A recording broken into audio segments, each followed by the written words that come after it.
కూడి వచ్చి మీ అందరికీ షలోమ్.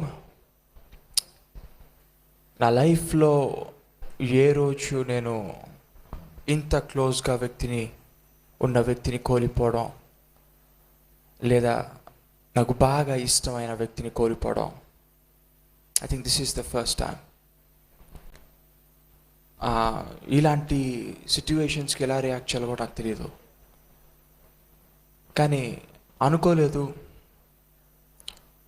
నిన్న సెకండ్ సర్వీస్కి వచ్చారు, అందరితో మాట్లాడడం కష్టమైనా కానీ కష్టంగా మాట్లాడారు.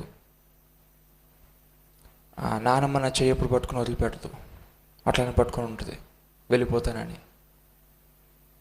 అలానే పట్టుకొని ఉంటే నేను అన్నాను, అమ్మ ఇక్కడే ఉన్నాను కదా, నేను ఖచ్చితంగా వస్తాను, ఎప్పుడు రావాలో చెప్పు, అప్పుడు వచ్చి నీతోనే ఉంటాను, నేను నీ ఓపిక అయిపోయేంత వరకు నీతో ఉంటా అని చెప్పేసి అన్నాను నేను. అంటే సాయంత్రం రాత్రి రా, పగలు నాకు నిద్ర మత్తుగా ఉంటుంది కానీ రాత్రి రా అనింది. ఆ తర్వాత కొద్దిసేపు మాట్లాడుకున్నాం. ఓకే రైట్, మరి రాత్రి వస్తా అంటే నిన్న రాత్రి వస్తాను, నీతో మాట్లాడతాను. నానమ్మతో మాట్లాడే ప్రతిసారి ఒక పాట పాడుకుంటాం. నేను నానమ్మ కలిసి ప్రభుని స్తుతిస్తూ కొన్ని పాటలు పాడుకుంటాం. అలా బాండ్ అయ్యి she is very close to me. నేను మాట్లాడుతున్నప్పుడు ఓకే మరి ఇప్పుడు వెళ్ళు, నేను రాత్రి వస్తానంటే, నేను నానమ్మ ఒక మాట అనుకుంటాం మాట, I love you my dear అంటే నానమ్మ కూడా నాకు I love you my dear అంటూ ఉంటుంది. అలా మొదటిగా తాతయ్య అనేవారంట చిన్నప్పుడు. నానమ్మతో తాతయ్యతో నానమ్మ అనుకునేవారంట. కానీ నాకు అది నేర్పించి I love you my dear నాతో అంటా ఉంటే నేను కూడా బ్యాక్ అంటూ ఉండేవాడిని.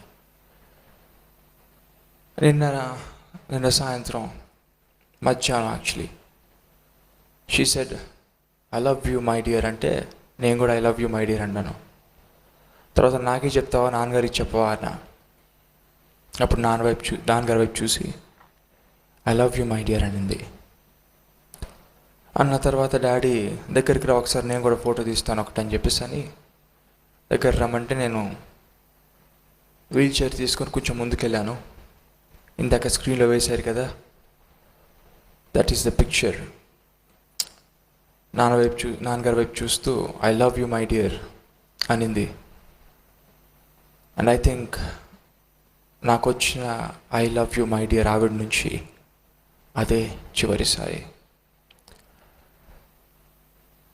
ఒకవేళ నేను క్రీస్తుని నమ్మని వాడినైతే ఈరోజు చాలా బాధకరమైన దినం, చాలా దుఃఖకరమైన దినం.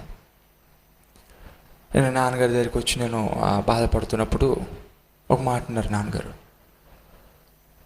She is in the best place. ఈ లోకం కన్నా ఎంతో మెన్నైన స్థలంలో నానమ్మ ఉందిరా అన్నారు. ఇప్పుడు ఆవిడ నానమ్మ ఆమె భర్తను, కూతురును, సహోదరులను అందరినీ కలుసుకుంటూ, అందరికన్నా ప్రాముఖ్యంగా మనందరికన్నా ముందుగా మన ప్రభువును కలుసుకుంది. ఎంతైనా బాధకరమైన దినమైన యేసుక్రీస్తును నమ్మిన వారికి, యేసుక్రీస్తు త్యాగాన్ని నమ్మిన వారికి, ఆ త్యాగాన్ని విశ్వసించిన వారికి ఒక నిరీక్షణ ఏంటంటే మనకి మరణము లేదు. ఆ మరణపు ముళ్ళును మన ప్రభువు 2000 సంవత్సరాల క్రితం తెంచేశాడు. ఈరోజు ఈ శరీరం నిద్రిస్తుందే కానీ ఆ ఆత్మను మనందరం కలుసుకోబోతున్నాం. క్షుణ్ణంగా ఆ ఇంటిమేట్ మూమెంట్స్ నాన్నతో గడపగా నేను ఆవిడ దగ్గర నేర్చుకున్నది, షీ ఈజ్ వెరీ డిసిప్లిన్డ్. సాధారణంగా కూర్చున్నప్పుడు కాళ్ళు ఊపడం అలవాటు మనకి, సాధారణంగా ఎవరికైనా ఉంటుంది. అలా కాలు ఊపుతున్నప్పుడు నా కాలు గట్టిగా పట్టుకునేది, ఊపకూడదు అని. వివిధ విధాలుగా వెరీ డిసిప్లిన్డ్ ఉమెన్. అంతకు మించి గొప్ప దైవజనులు డాక్టర్ సతీష్ కుమార్ గారి తల్లి అవడం వల్ల సాధారణంగా ఈ లోకంలో మనం చూసేది ఎంతో కొంత గర్వము వారిని తాకాలి.